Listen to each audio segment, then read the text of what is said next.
राज्याचे सामाजिक न्याय मंत्री संजय शिरसाट हे अधिवेशनासाठी नागपुरात दाखल होताच त्यांनी नागपूरमधील एका हॉस्टेलवर धाड टाकली।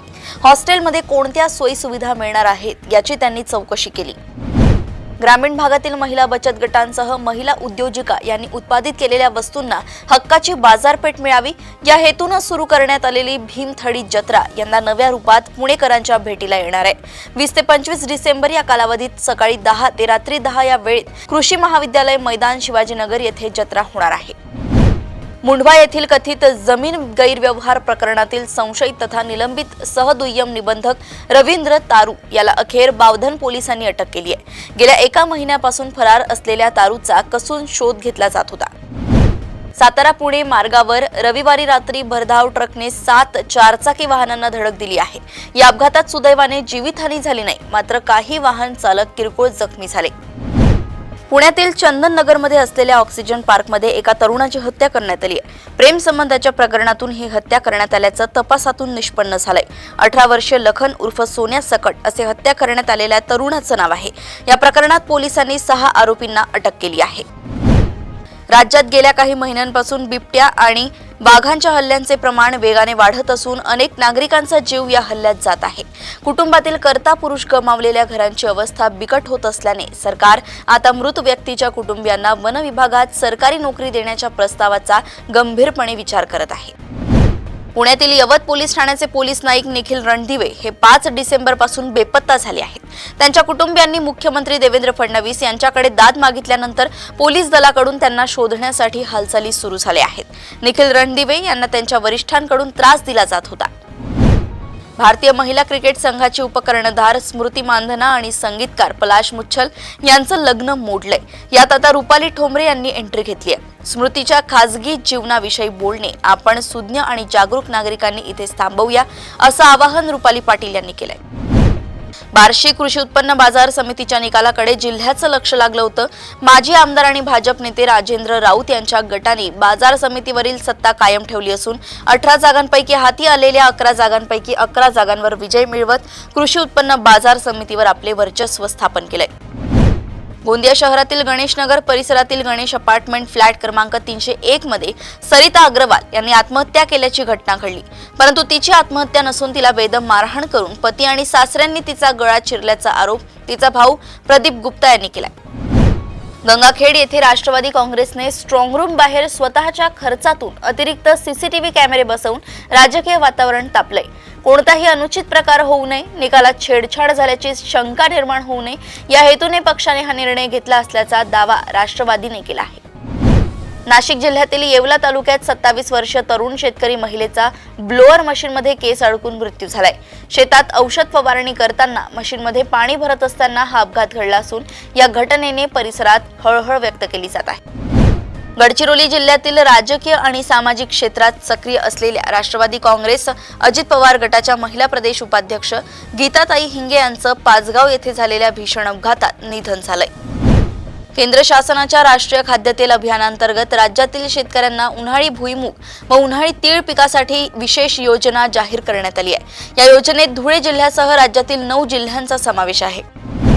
भारतीय जनता पार्टीचे 2 आमदार महाराष्ट्र विधानसभेच्या हिवाळी अधिवेशनात वरिष्ठ सनदी अधिकारी तुकाराम मुंढे यांच्या विरोधात विशेष लक्षवेधी सूचना मांडून त्यांना निलंबित करण्याची मागणी करणार आहेत।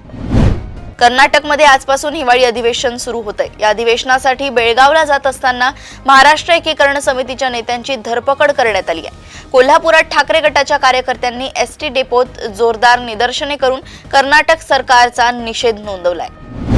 वंदे मातरम या राष्ट्रगानाला 150 वर्ष पूर्ण झाल्याच्या निमित्ताने आज लोकसभेमध्ये चर्चा होत आहे।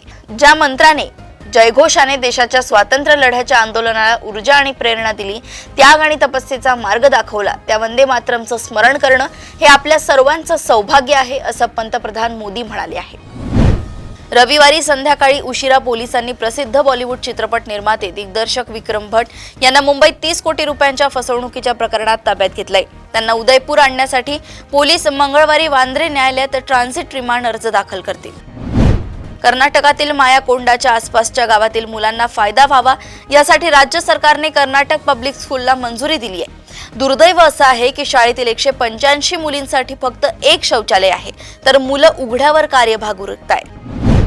पंजाबच्या श्री मुक्तसर साहिब येथे 2 दिवसांपासून बेपत्ता असलेल्या 9 वर्षीय चिमुरडीची हत्या करणाऱ्या आरोपी मुकेश कुमारला पोलिसांनी अटक केली आहे. धक्कादायक बाब म्हणजे हा त्याचा पहिलाच गुन्हा नसून यापूर्वीही त्याने 5 निरपराध मुलांची बलात्कारानंतर निर्घृणपणे हत्या केली आहे. या गुन्ह्यांमध्ये 15 वर्षांची शिक्षा भोगून 2022 मध्ये जामिनावर तो बाहेर आला होता. पश्चिम आफ्रिकेतील बेनिन या देशात सैनिकांनी सरकारी टेलिव्हिजनवर येऊन सरकार बरखास्त केल्याची घोषणा केली आहे. राष्ट्रपतींना सत्तेचा मोह आणि निवडणूक आयोगाची कुरापत या घटना सरकार बरखास्तीसाठी कारणीभूत असल्याचं सांगितलं जातंय. पुतीन येऊन गेल्यानंतर भारत आता युक्रेनचे राष्ट्रपती जेलेन्स्की यांचं स्वागत करण्याच्या योजनेवर काम करतंय. भारताचं परराष्ट्र धोरण संतुलित आहे असा कूटनीतिक आघाडीवर यातून संदेश देणार आहेत. त्यामुळे युरोप अमेरिकेचं तोंड बंद होणार आहे. थायलंड आणि कंबोडिया दरम्यान पुन्हा एकदा हिंसाचार सुरू झालाय. थायलंडने पुन्हा एकदा कंबोडियाच्या सीमेवर एअर स्ट्राईक केलाय. दोन्ही देशांनी परस्परांवर सीजफायरचं उल्लंघन केल्याचा आरोप केलाय. एमपीएससीने गट ब व गट क परीक्षांच्या तारखांमध्ये बदल केलाय. नगरपालिका निवडणुकीच्या मतमोजणीमुळे हा निर्णय घेण्यात आला आहे. गट ब परीक्षा आता 4 जानेवारी 2026 रोजी होईल. गट क परीक्षा 11 जानेवारी 2026 रोजी आयोजित केली जाईल. महाराष्ट्रातील नर्सिंग विद्यार्थ्यांना आता जर्मनीमध्ये प्रशिक्षण घेता येणार आहे. महाराष्ट्र आणि जर्मनीतील बाडेन-वुर्टेंबर्ग राज्यादरम्यान एक महत्त्वाचा करार झालाय. भाषा प्रशिक्षण, कौशल्य विकास आणि प्रमाणपत्र मान्यता यांसारख्या सुविधा पुरवल्या जातील. टीईटी सक्ती आणि शिक्षक समायोजना विरोधात पुकारलेले शाळा बंद आंदोलन फोल ठरलंय. राज्यभरातील केवळ 1% शाळा बंद राहिल्या तर 13,000 शिक्षक विना परवानगी गैरहजर होते. कोल्हापूर विभागात सर्वाधिक शाळा बंद होत्या, तर पुणे आणि लातूर विभागात आंदोलनाचा नगण्य परिणाम दिसलाय. आयफोनने आपल्या युजर्सना गुगल आणि क्रोमचा वापर न करण्याचा इशारा दिलाय. कंपनीचं म्हणणं आहे की क्रोम आपल्या गोपनीयतेचे संरक्षण करत नाही, तर त्याचा स्वतःचा सफारी ब्राउझर आपल्या गोपनीयतेचे पूर्णपणे संरक्षण करतो. आरबीआयने रेपो दरात 25 बेसिस पॉइंट्सची कपात केली आहे. त्यानंतर बँकांनी किरकोळ कर्ज व्याजदर कमी केले आहेत, कारण रेपो दरात कपात केल्याने बँकांच्या कर्ज घेण्याच्या खर्चावर थेट परिणाम होतो, ज्यामुळे कर्जे स्वस्त होतात. बँकांनी त्यांचे बेंचमार्क लिंक्ड कर्ज दर कमी केले आहेत. सध्या सोशल मीडियावर छोटा पुढारी उर्फ घनश्याम दरोडेचा एक व्हिडिओ व्हायरल होत आहे. या व्हिडिओमध्ये घनश्यामच्या अंगाला त्याची आई हळद लावताना दिसत आहे. तसेच घनश्यामने हा व्हिडिओ शेअर करत माझं पण ठरलं बरं का असं म्हटलंय.